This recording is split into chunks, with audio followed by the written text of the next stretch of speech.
Okay, it's gonna take a while to heat up. Chef Jagger Gordon hates the thought of people going hungry. Smells delicious. With a thriving catering business, he's almost always surrounded by food. So he was shocked years ago when his young daughter came home from a sleepover and told him there had been no breakfast for anyone. I always thought there was enough food for everyone. Why would someone not have food in their fridge in the morning? The realization that poverty and hunger were so close to home, while also seeing the incredible amount of food that goes to waste in his industry, turned this caterer into a crusader. We are feeding thousands of people a week and diverting tens of thousands of pounds a week of perfectly edible food that's destined to landfills. His mission is to feed it forward with a number of projects like this grocery store. The food here is practically free. And people just pay what they can? Yeah, it's more like donate what you can.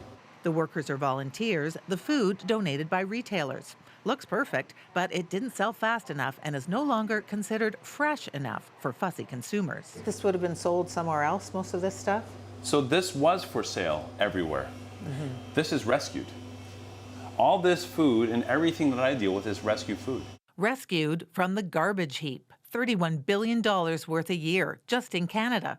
Food goes to waste on the farm, in transit, in processing plants, in restaurants, and in our homes. Now, that's changing. Last 20 years, our team has been focused on extracting waste from the supply chain. Efficiency expert Martin Gooch did the research that came up with that $31 billion figure. And this project is the first of its type in the world. Today, he's telling a group of farmers about his newest project that will highlight where exactly waste occurs and how much it costs business. We have this perception of affluence and abundance. We can afford, most of us can afford to waste some food, whether we're an individual consumer or whether we're a business.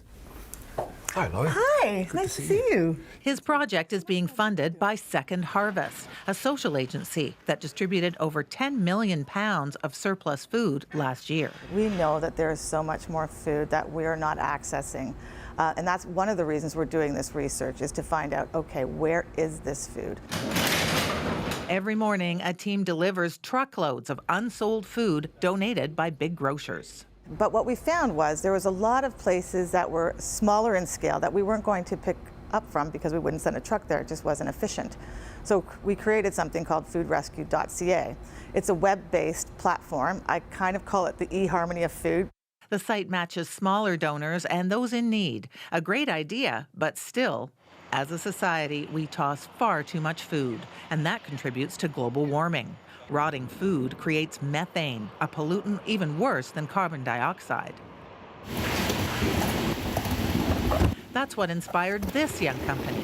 So this is the regular box that gets delivered weekly in Toronto and London.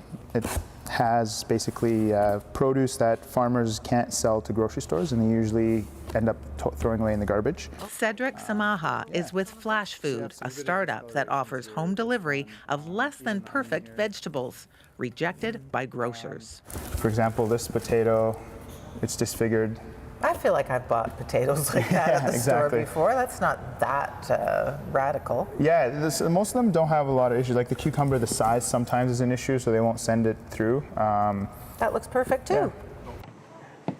Flash Food is growing thanks to demand from customers like John Griffiths and Michelle Clark. Having a box delivered which is food that would normally go to waste because it doesn't look perfect is great.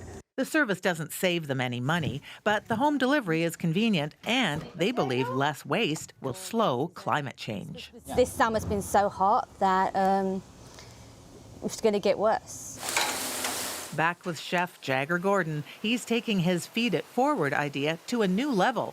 He's come up with an app that will allow anyone to share their extra food. You just take a picture of the product that you want to donate, any food item that's still edible in good standing. So a piece of pizza or even a truckload of tomatoes, you just take a picture of it. It uploads to a map so that whoever wants it can come get it.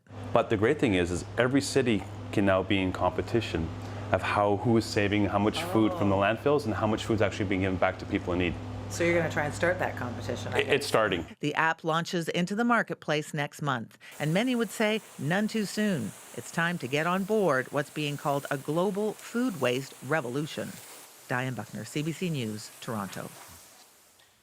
Europe has been ahead of the game when it comes to legislation around food waste. In 2016, France became the first country in the world to ban supermarkets from throwing away or destroying unsold food.